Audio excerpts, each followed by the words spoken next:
स्वागत है आपका इंडिया टीवी में। आपके साथ मैं हूं प्राची पाराशर। दोपहर के 12 बज रहे हैं, वक्त हो गया है प्रहार का। और आज प्रहार में सबसे पहले बात करेंगे संजौली की, जहां मामला मस्जिद के अवैध निर्माण का है, जिसका विरोध तकरीबन 1 महीने से हो रहा है।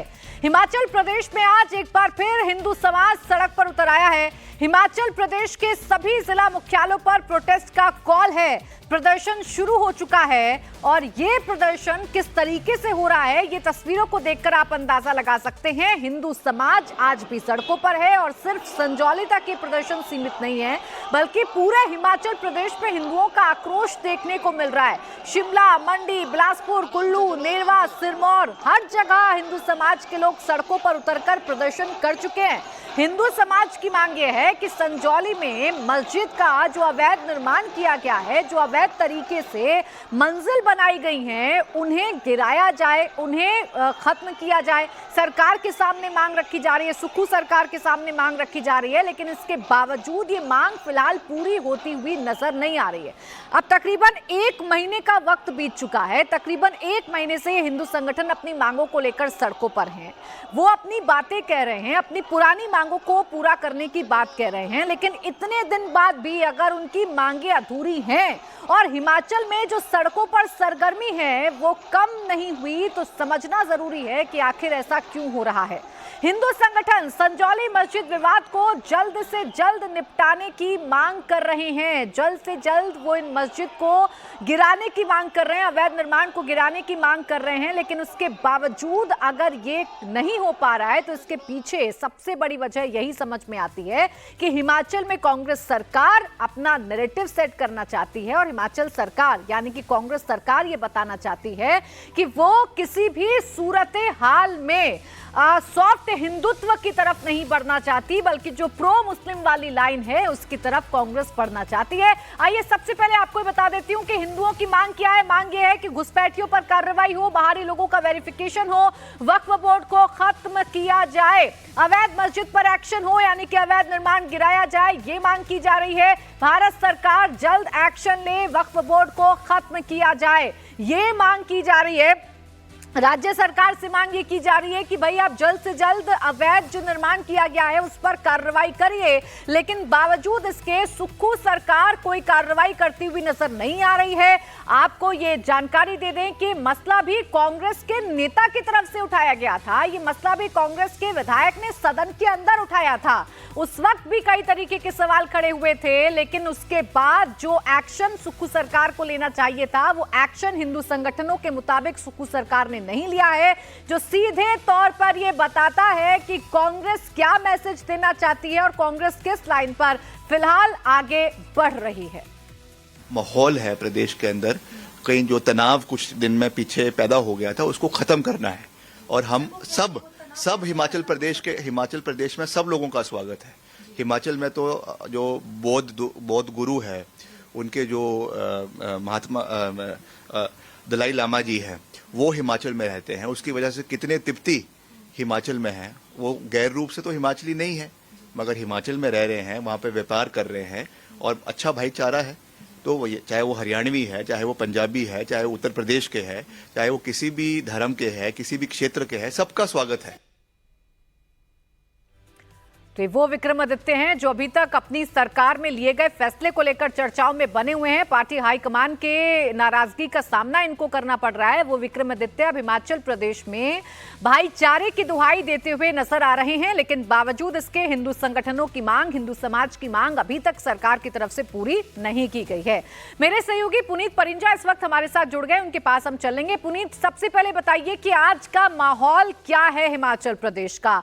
अभी भी हिंदू संगठन सड़कों पर उतरने के लिए मजबूर क्यों है आखिरकार? देखिए, जाहिर तौर पर क्योंकि आज कॉल दी गई थी जो देवभूमि संघर्ष समिति उनके द्वारा कि 5 जो अक्टूबर को जो मामले की सुनवाई होनी है उसको जल्द से जल्द निपटाया जाए और जो अवैध घुसपैठिए जो यहाँ पर खासकर बांग्लादेशी और रोहिंग्या जिनका आरोप है वो यहाँ पर रह रहे हैं और जो विशेष समुदाय से जो कुछ लोग जो है वो बाहरी राज्यों से आकर यहाँ पर रह रहे हैं उनको बाहर निकाला जाए। अभी भी यहाँ पर संघर्ष जो है वो यहाँ पर चल रहा है। आप तस्वीर देखेंगे कि ये हिंदू संगठन बाकायदा बैनर लगाया है देवभूमि संघर्ष समिति, उसका ये बैनर है और ये जो हिमाचल का जो डीसी ऑफिस है उसके बाहर ये प्रदर्शन कर रहे हैं। थोड़ी देर में ये अपना ज्ञापन जो है वो डीसी को सौंपेंगे। और फिलहाल आप ये तस्वीरें देख रहे हैं कि यहाँ पर लगातार जो डीसी ऑफिस के बाहर जो है नारेबाजी उनके द्वारा की जा रही है, प्रदर्शन उनके द्वारा हो रहा है और लोग यही मांग कर रहे हैं कि जो विशेष समुदाय के जो लोग हैं जो बाहरी राज्यों से आए हैं वो उनको बाहर निकाला जाए, अवैध मस्जिद निर्माण जो है उसको तोड़ा जाए। तो ये तमाम मुद्दों के साथ जो है आज प्रदर्शन जो है वो यहाँ पर चल रहा है। कुछ लोग हमारे साथ हैं, उनसे जरूर हम बात करेंगे। यहाँ पर प्रदर्शन आप कर रहे हैं, क्या मांग है आपकी? हमारी एकमात्र मांग है कि हिमाचल में जो अवैध रूप से लोग आ रहे हैं प्लस अवैध रूप से अवैध ढांचे बना रहे हैं उनको तोड़ा जाए, उनको लोगों को यहाँ से भगाया जाए। बस मुख्य मांग है जी। अभी ज्ञापन कितने बजे तक सौंपेंगे आप? बस अब थोड़ी देर प्रदर्शन करेंगे, उसके बाद साहब को प्रदर्शन सौंपने हम सब इकट्ठे जा रहे हैं जी। महिलाएं भी हैं हमारे साथ, उनसे भी हम बात करेंगे। प्रदर्शन आप लगातार कर रहे हैं, मांग क्या रहेगी? देखिए, हम सब लोगों की जो है एक ही मांग है कि वक्फ बोर्ड को जो है वो खत्म कर दिया जाना चाहिए और जो यहाँ पर बाहरी लोग जो है वो बिना परमिशन के रह रहे हैं और अपने नकली कार्ड बनाकर जो है यहाँ पर रह रहे हैं, हम चाहते हैं कि वो उनको यहाँ से जो है बाहर किया जाए और जो मतलब यहाँ के हैं उनके भी अच्छे से वेरिफिकेशन की जानी चाहिए। यदि कोई बाहर से आ भी रहा है तो उसकी भी वहाँ की पुष्टि भी होनी चाहिए कि वो कहाँ से आ रहा है और यदि वो यहाँ पर रह रहा है तो यहाँ की पुष्टि भी उसकी होनी चाहिए। आप भी यहाँ पर प्रदर्शन कर रहे हैं क्योंकि लगातार आपत्ति महिलाओं की तरफ से दर्ज की गई थी कि जब वो सामान खरीदने जाते हैं बदसलूकी की जाती है। हाँ जी, जैसे जब उस दिन धरना था ना तो सब हमारे को रोका गया, डंडे मारे गए सबको। ठीक है, जब मुस्लिम दिल्ली से आया तो उसको क्यों नहीं रोका इन्होंने? जब वहाँ पे किसी को नहीं जाने उसको कैसे जाने दिया? और उसने वहाँ जाके वीडियो भी बनाई है। मैं सरकार से पूछना चाहती हूँ भाई आपने उनको कैसे परमिशन दी? अगर आम आदमी हम नहीं जा सकते वो कैसे चले गए? हाँ जी। और भी महिलाएं हैं, उनसे भी हम बात करेंगे यहाँ पर कि क्या कहना चाहते हैं वो। प्रदर्शन लगातार किया जा रहा है, 5 सितंबर से शुरू हुआ प्रदर्शन अभी तक जारी है। क्या मांग पूरी नहीं हो रही है? सरकार जो दबाव में नहीं आ रही? देखिए, जिस प्रदेश का नाम देवभूमि है उस प्रदेश में देवभूमि संघर्ष समिति अगर बनानी पड़ रही है तो उसके ठोस कारण है और उन कारणों को जानने के लिए आज आम जनता सड़कों पे उतरी है। और जैसा कि आपने कहा कि उस मस्जिद को गिराने के लिए हम आम जनता को वहां खड़े होने नहीं दिया जाता। मैं संजौली की निवासी हूँ, वहां रहती हूँ, लेकिन दिल्ली से आया हुआ एक आतंकवादी जिसको हम आतंकवादी समझते हैं और आतंकवादी विचारधारा से वो व्यक्ति था, वो वहाँ अंदर जाता है और आम घरों की वीडियोग्राफी करता है। ये आदेश उसको किसने दिया? प्रदेश सरकार का संरक्षण है। उस पूरे वक्फ बोर्ड को, उस पूरे समुदाय को और उस पूरी मस्जिद के अंदर प्रदेश सरकार की संलिप्तता है जिसके खिलाफ आम जनता आज सड़कों पे। आप प्रदर्शन कर रहे हैं, संजौली के रहने वाले हैं। वीडियो देखा था हमने जिसमें वो आते हैं और कहते हैं कि अवैध मस्जिद की जिसकी बात की जा रही है, मंजिल इसकी नहीं है, उसके आसपास के घर भी जो है वो काफी बहुमंजिला बने हुए हैं। अगर वो बहुमंजिला बने हैं तो एनजीटी के तहत उनको मान्यता दी गई होगी। ऐसे किसी की वैसे तो बहुत सारे मकान अवैध है, वो रुके और बिजली पानी नहीं मिला है, लेकिन उस व्यक्ति को रातों रात ये कैसे पता है कि सामने वाला मकान जो है अभी तो उसके ऊपर मानहानि का केस होगा। बहुत आसपास के सभी घरों के मकान मालिक जमई के खिलाफ केस करने वाले हैं कि वो कैसे वीडियोग्राफी करता है। उसको ये आदेश किसने दिया? उसको ये अधिकार किसने दिया? तो ये आप तस्वीर प्राची इस वक्त आप देख रहे हैं कि जहाँ पर प्रदर्शन जो है वो लगातार चल रहा है और मांग यही है कि जो यहाँ से बाहरी राज्यों से अवैध जो विशेष समुदाय के लोग आए हैं या वहाँ पर जो अवैध मस्जिद बनी हुई है उसको तोड़ा जाए। जी प्राची। बिल्कुल पुनीत, देखिए जो लोग वहां पर आपसे बात कर रहे हैं उनको देखकर, उनको सुनकर एक बात तो समझ में आ रही है कि फिलहाल हिमाचल प्रदेश के जो लोग हैं, खासकर जो संजौली के लोग हैं, वो सरकार से भी संतुष्ट हैं नहीं। सरकार को जो कदम उठाने चाहिए थे वो कदम शायद नहीं उठाए गए हैं। इसी वजह से अभी भी हिंदू समाज के लोग सड़कों पर आकर प्रदर्शन करते हुए नजर आ रहे हैं। पुनीत, ऐसे में जो एक लाइन है हिमाचल सरकार की वो भी तो कहीं ना कहीं रीड हो पा रही है ना। अभी तक आप सॉफ्ट हिंदुत्व के चेहरों को रोकते आ रहे थे, अब आपका प्रो मुस्लिम वाला जो लाइन है वो भी सीधे तौर पर गाहे बगाए नजर आ रहा है, चाहे विक्रमादित्य का मामला हो चाहे फिर दिल्ली हाईकमान से आ रहे फैसलों का मामला। बिल्कुल बिल्कुल, क्योंकि प्राची जिस तरह से पहले जिस तरह से बयान आए, सरकार के ही मंत्री की तरफ से बयान आता है, सदन में ये मुद्दा उठाया जाता है और उसके बाद विक्रमादित्य जो है वो खुद संजौली जाते हैं, कहते हैं कि अवैध निर्माण है, इसको गिराया जाना चाहिए। उनका फिर एक बयान आता है कि जो बाहरी राज्यों से जो विशेष समुदाय के लोग हैं उनको नेम प्लेट लगाना जरूरी होगा, लेकिन उसके बाद हाईकमान उनको तलब करता है। अब उनके सुर बदले बदले नजर आते हैं और यही वजह है कि यहाँ पर जो लोग हैं उस बात को लेकर भी नाराज हैं कि जो कल तक आवाज उठा रहे थे, अचानक ऐसा क्या हुआ कि उनको अपने सुर बदलने पड़े। जी बिल्कुल पुनीत, बहुत शुक्रिया आपका हमारे साथ जुड़ने के लिए, तमाम जानकारी देने के लिए। देखिए, समझना ये होगा कि वो कांग्रेस जो 1989 के बाद शायद ऐसा समझ रही है कि पहला मौका उसके पास है, मुस्लिम वोट बैंक उसके साथ इंटैक्ट नजर आ रहा है और किसी भी सूरत हाल में कांग्रेस अपने मुस्लिम वोट बैंक को नाराज करना नहीं चाहती, एक मैसेज देना चाहती है कि हम किसी भी सूरत हाल में आपके साथ खड़े हुए हैं। ऐसा मैं क्यों कह रही हूं? अगर इस पूरे मामले को आपको समझना है तो सबसे जरूरी है विक्रमादित्य के बयान को सुनना और समझना। दरअसल विक्रमादित्य बीते कुछ दिनों से जिस तरह का साउंड कर रहे थे या जिस तरीके का वो बयान दे रहे थे, वो हिंदू पक्ष की लाइन को सूट कर रहा था। जैसे ही कांग्रेस को इसकी जानकारी हुई, दिल्ली से विक्रमादित्य को शांत करा दिया गया। विक्रमादित्य ने झट से लाइन चेंज कर ली, लेकिन अपने बयानों में इस बात का इशारा लगातार कर रहे हैं कि उनकी लाइन लेंथ दिल्ली से बदली गई है, जबकि वो लाइन लेना चाहते हैं जो सॉफ्ट हिंदुत्व को सूट करता है। मैंने कहा कि हमारा जो डायरेक्टिव है हाईकमांड का, कांग्रेस पार्टी के आलाकमान का, उसको लेटर एंड स्पिरिट पे फॉलो करना ये हमारा दायित्व है, हमारी जिम्मेवारी है। हम उससे एक इंच बाहर नहीं है। मगर उसके साथ साथ जैसा मैंने आपको कहा कि जो प्रदेश के लोगों के कंसर्न्स हैं, क्योंकि सरकार चुनी हुई है तो लोगों की एक्सपेक्टेशंस भी है, उसके बारे में मैंने पार्टी हाईकमान को अवगत करवाया। As simple as that. हम पार्टी के डेडिकेटेड और लॉयल सोल्जर्स हैं और हम कभी भी पार्टी के लाइन से बाहर कोई भी बात नहीं करेंगे, ये मैंने उनको पूरा विश्वास दिलाया है। मगर उसके साथ साथ मैंने उनको ये भी कहा कि हिमाचल में जिस तरीके से पिछले करीबन 1-1.5 महीने से जो एक पूरा मसला चला हुआ था, पहले मस्जिद का मसला हुआ, उसके बाद कुछ और प्रदर्शन प्रदेश के कोने कोने में हुए, और उसको भी देखते हुए और साथ साथ जो कानून, चाहे वो हाई कोर्ट के डायरेक्टिव्स है, चाहे सुप्रीम कोर्ट के 2012 का जजमेंट है, 2023 का chief justice of Himachal Pradesh की जजमेंट है, और जो हमारा 2016 का वेंडिंग कानून बना हुआ है लाइवलीहुड का, अर्बन लाइवलीहुड का, उसकी इम्प्लीमेंटेशन की बात है, जो एक फेज्ड मैनर में होना है। ये वही विक्रमादित्य हैं जो यूपी के तर्ज पर नेम प्लेट लगवाना चाहते थे, दुकानदारों का पूरा ब्यौरा दुकान के सामने लिखवाना चाहते थे, लेकिन उनके इस बयान का पार्टी के अंदर ही विरोध हुआ, दिल्ली में तलब किए गए और दिल्ली से लाइन साफ हो गई कि किसी भी सूरत हाल में आपको सॉफ्ट हिंदुत्व की तरफ नहीं बढ़ना है, बल्कि प्रो मुस्लिम वाली जो लाइन है उसे पकड़े रहना है। अब विक्रमादित्य के बयान से कांग्रेस के ही कई नेता नाराज थे। ऐसे में विक्रमादित्य से कांग्रेस महासचिव केसी वेणुगोपाल ने मुलाकात कर 2 टूक शब्दों में उन्हें पार्टी की लकीर ना लांघने की नसीहत दे दी गई है।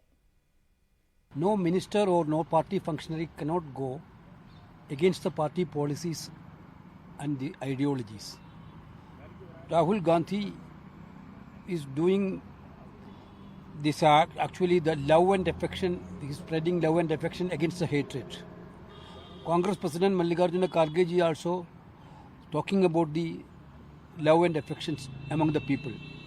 We cannot create hatred anymore. We cannot go, we are for very strongly, we are believing in togetherness. Therefore, we told him very clearly that Congress ideology and Congress policies are very clear on these lines. We have to go with that. Misquoted by the media, his intention is not like that. That's what he told me. अब देखिए, केसी वेणुगोपाल के बयान से साफ हो जाता है कि कांग्रेस की लाइन लेंथ क्या है और कांग्रेस संजौली का मामला हो या नेम प्लेट का मामला हो, इस पर क्यों चुप्पी साधे हुए है, क्यों अपनी लाइन और लेंथ बदल रही है। अब देखिए, ऐसा ही एक हैरान करने वाला मामला राजधानी दिल्ली से भी सामने आ रहा है। राजधानी दिल्ली में लगातार 3 दिनों से शाही ईदगाह के पास भीड़ जुटती है, तनाव की स्थिति होती है, लेकिन पुलिस उसे कहीं ना कहीं खत्म कर देती है। और ये सब कुछ क्यों हो रहा है?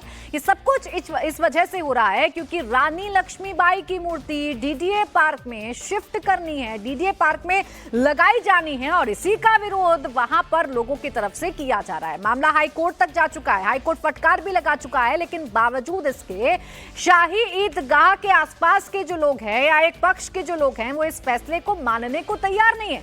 अब आप समझिए, कल जुमे की नमाज में ज्यादा से ज्यादा लोगों को इकट्ठा होने के लिए कहा गया था, जुमे की नमाज ईदगाह के अंदर पढ़ने के लिए कहा गया था, ईदगाह के अंदर अता करने के लिए कहा गया था, जिसको देखते हुए डीडीए ने अपना काम रोका था और रानी लक्ष्मीबाई की मूर्ति लगाने का जो काम था वो कल रोक दिया गया था, जिसे आज फिर से शुरू कर दिया गया है। आपको जानकारी दे दें कि ईदगाह कमेटी ने मूर्ति लगाने का विरोध किया, जिसके खिलाफ प्रोटेस्ट का आह्वान हुआ था। दबाव में आकर कल काम रोका गया था, लेकिन आज एक बार फिर काम शुरू हो गया है। जुमे की नमाज से पहले इलाके में टेंशन का माहौल हो गया था, एक के बाद एक कई मैसेज वायरल हुए, भीड़ जुटाने का टारगेट सेट किया गया। 26 सितंबर को कुछ भीड़ भी आई थी, नारेबाजी की गई, लेकिन अलर्ट दिल्ली पुलिस ने पूरे हालात पर कंट्रोल बनाए रखा। ऐसे में कल जुमे की नमाज पर विवाद बढ़ने की आशंका थी, इसी वजह से एमसीडी ने काम रोका था। आज फिर से काम तेज कर दिया गया है। तो राजधानी दिल्ली में कैसा मॉडल काम कर रहा है, जो एक इशारे पर भीड़ को जुटाता भी है, जिसके एक इशारे पर भीड़ तितर बितर भी हो जाती है। मकसद एक है, डीडीए के इस काम को रोकना। दिल्ली की शाही ईदगाह के करीब मौजूद डीडीए पार्क में फिर से रानी लक्ष्मीबाई की प्रतिमा लगाने का जो काम है वो शुरू हो गया है। हम टॉप एंगल से आपको दिखाने की कोशिश करते हैं किस तरह से। देखिए, ये पूरा जो डीडीए का पार्क है आपको यहाँ पर नजर आ रहा है, जहाँ पर फिर से एमसीडी के जो कर्मचारी है वो काम करना उन्होंने शुरू कर दिया है। और पास में ही देखिए काम करते हुए जो कर्मचारी है वो आपको यहाँ पर दिखाई देंगे। और ये पूरा पार्क है और उसके बाद वहाँ देखिए आप कि वो ईदगाह है, यहीं पर करीब ही ये पूरी 4 दीवारी है। टॉप एंगल से हम आपको दिखा रहे हैं क्योंकि वो ईदगाह है और उसके सामने पूरा पार्क है जहां पर ये काम किया जा रहा है। और फिर से आज इस काम को शुरू किया है एमसीडी ने। कल अगर बात करें तो जुमे का दिन था, यानी कि फ्राइडे की नमाज थी और उस पूरी नमाज की वजह से ही कि तनाव की स्थिति एक तरीके से पैदा हो गई थी, जिसके बाद इस काम को रोक दिया गया था। तो पूरी जो प्रतिमा है वो यहाँ पर शिफ्ट की जाएगी और की जाएगी और उसका ही जो काम है वो यहाँ पर किया जा रहा है। तो कुल मिलाकर एमसीडी की तरफ से फिर से आज काम शुरू हो गया है। अब देखना यही होगा कि आगे किस तरह की चीजें रहती है, क्योंकि डीडीए की अगर बात की जाए तो कोर्ट की तरफ से सीधे तौर पर ये जो आदेश है वो दिए गए और इस पार्क को डीडीए का माना गया है। वक्फ बोर्ड ने अपनी जो बातें हैं वो वापस ले ली थी और जो ईदगाह कमेटी थी उसको भी कोर्ट ने उसकी बातों को खारिज कर दिया था और अब आज फिर से यहाँ पर काम शुरू हो गया है। देखिए, दिल्ली में जो मामला है कोई धार्मिक मामला तो है नहीं। आपको मूर्ति लगानी है देश की वीरांगना की, देश की आजादी की लड़ाई लड़ने वाली रानी लक्ष्मीबाई की, लेकिन इसी मूर्ति का विरोध आकर मुस्लिम समाज क्यों कर रहा है, ये अब सबसे बड़ा सवाल आकर खड़ा हो गया है। इसी पर बात करेंगे। मेरे साथ मेरे सहयोगी शोएब रजा इस वक्त जुड़ गए हैं शाही ईदगाह से ही।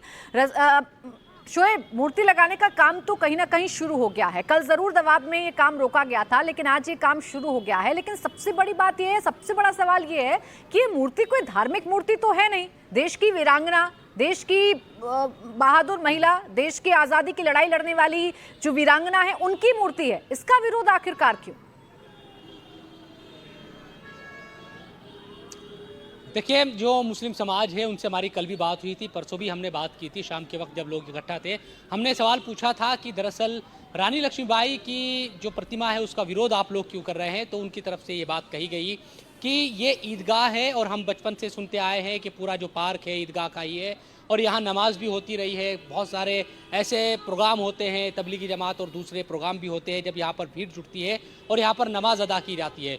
तो ये दलील ये देते हुए नजर आए कि अगर प्रशासन चाहे तो इस मूर्ति को कहीं और भी लगा सकता है, क्योंकि इस्लाम में माना जाता है कि किसी भी तरह की प्रतिमा के सामने वो सजदा नहीं करते, नमाज नहीं पढ़ते, तमाम तरह की उनकी दलीलें हैं।